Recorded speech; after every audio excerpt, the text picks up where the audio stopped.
wind whispered through the ancient bamboo groves, carrying echoes of wisdom long forgotten by those too eager to fight and too slow to listen.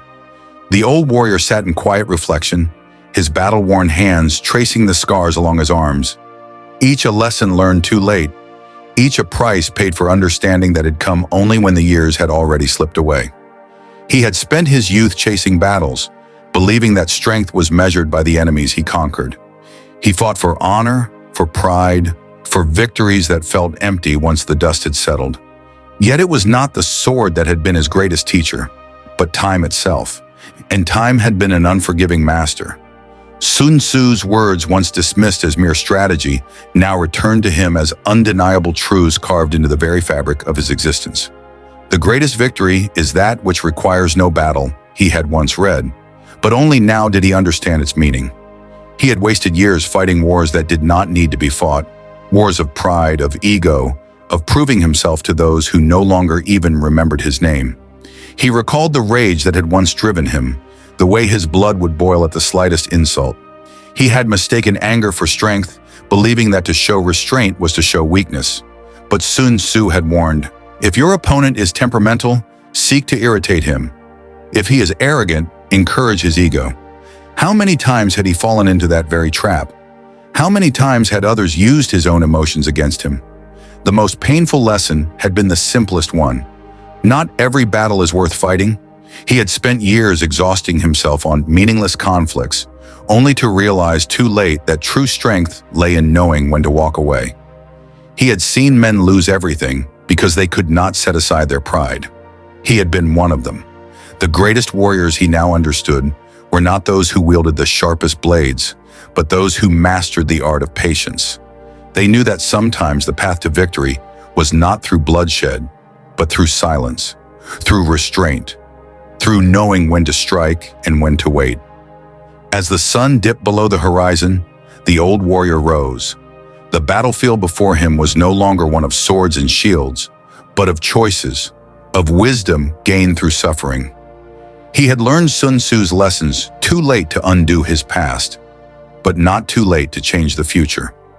This time, he would choose his battles wisely, and perhaps for the first time in his life, he would truly win. The path of silence. The old warrior moved through the quiet village, his footsteps light upon the worn stone paths. The world had changed since his youth. Once he had been a name spoken in fear, a blade known for its swiftness. Now he was merely another traveler, another face in a crowd that no longer recognized him. It was a strange thing to live long enough to be forgotten. He passed by a group of young men, their voices sharp with arrogance, their laughter tinged with the recklessness of those who had not yet learned the weight of consequence. They spoke of duels, of grudges, of proving their strength. He saw himself in them, the same fire, the same hunger to be acknowledged. How foolish it all seemed now. Sun Tzu had written, "A leader leads by example, not by force." And yet he had spent his years forcing his way through the world, never realizing that true power lay in influence, not in conquest. He had won battles but lost men. He had claimed victories but never peace. A commotion near the marketplace caught his attention. Two men, their hands curled into fists, stood inches apart, their voices rising above the murmur of the crowd. One was young, barely past his first battles, his face flushed with anger. The other was older, hardened but weary, his hand resting on the hilt of his sword. It was a scene the warrior had witnessed countless times before, a fight that did not need to happen, a war born of nothing but pride. The old warrior stepped forward, his voice calm, measured. "Walk away." The younger man turned to him, his expression twisting into defiance. "Why should I?" "Because the battle you fight today will not be the one you remember when you are old, but the regret of it will stay with you far longer than the victory." The crowd murmured, uncertain. The older fighter hesitated, studying the warrior's face, as if seeing something in him that the younger man did not. He sighed, loosening his grip on his weapon. "It isn't worth it," the older man muttered before turning away. The young man stood there, his anger trapped within him, unspent. He spat at the ground and stormed off, furious at having been denied his fight. The warrior watched him go, knowing that he would not understand, not yet. Some lessons could only be learned with time. As the crowd dispersed, an old merchant approached him, eyes narrowed in curiosity. "You are not from here," the merchant said. "No," the warrior admitted. "And yet, you have lived long enough to know when a battle is best left unfought." The warrior exhaled, glancing up at the darkening sky. "Because I have fought enough to know that peace is the greater prize." The merchant studied him for a moment, then nodded. "A rare thing, to learn that before it's too late." The warrior said nothing. He only bowed his head and continued walking, disappearing into the quiet of the evening, leaving behind nothing but the echo of his words. The weight of old swords.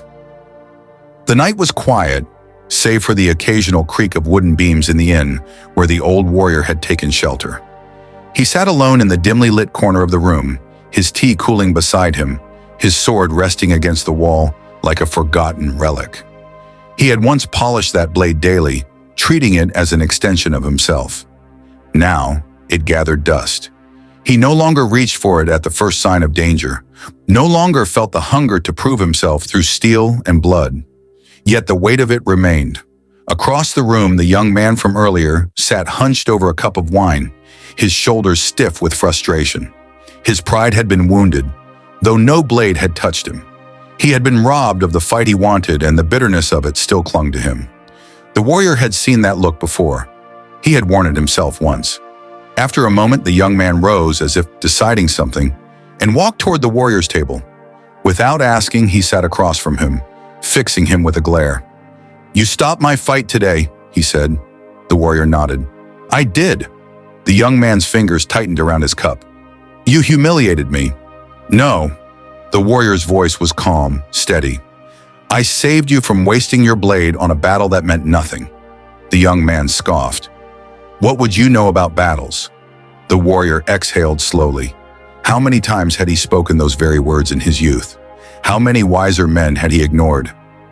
"I have fought more than I care to count," he said at last. "Won many, lost many, and I have seen men like you, hungry for war, desperate to prove themselves. But let me ask you this." He leaned forward, his eyes sharp despite his age. "When was the last time you fought for something that mattered?" The young man hesitated, caught off guard. "Every fight matters," he said stubbornly. "No." The warrior shook his head. "Some fights are distractions, some fights are traps, and some fights are just noise, loud enough to make you think you're doing something important while the real war passes you by." The young man frowned. He opened his mouth to argue but found no words. The warrior lifted his cup, turning it slowly in his hands. "Do you know the worst lesson I ever learned?" The young man remained silent, watching him. The warrior met his gaze. "That I wasted too much of my life fighting battles that didn't need to be fought, and by the time I realized it, I had no more wars worth winning." A long silence stretched between them. At last, the young man stood, his expression unreadable. He glanced at the warrior's sword, then at the man himself, as if seeing him for the first time. "I'll remember your words," he said quietly. Then he turned and walked away. The warrior watched him go, then looked down at his own hands. For the first time in years, they did not itch for the hilt of a blade. The last battle. The morning mist clung to the ground, curling around the warrior's feet as he stood at the edge of the village. He had lingered here longer than expected, drawn not by duty nor by debt, but by something quieter, something he had once thought himself incapable of seeking. Peace. It had been years since he had known it, longer still since he had wanted it. But now in the hush of dawn, he felt its presence like a shadow behind him, ever waiting, ever patient. The young man he had spoken to the night before approached from the path ahead, his pace slower than before, his expression less hardened. He stopped a few steps away, as if weighing his words. "You're leaving," he said. "I am." The young man nodded. He seemed to struggle with something before finally speaking. "I thought about what you said." The warrior raised a brow but said nothing. "I've spent my life believing that battle was the only way to prove my worth." He looked away, almost ashamed. "But what if I never learn how to stop? What if when the fighting is done, I don't know who I am?" The warrior let out a slow breath. He had once asked himself the same question. Sun Tzu had written, "When the battle is won, do not linger." It was a lesson few men ever learned. He stepped forward and placed a firm hand on the young man's shoulder. "Then you must find something worth fighting for before that day comes." The young man frowned. "And what if I don't?" The warrior gave a faint, knowing smile. "Then you will learn too late, as I did." A silence passed between them, thick with understanding. Then, with a final nod, the warrior turned and walked toward the horizon. He did not look back. His battles were done. His sword would never taste blood again.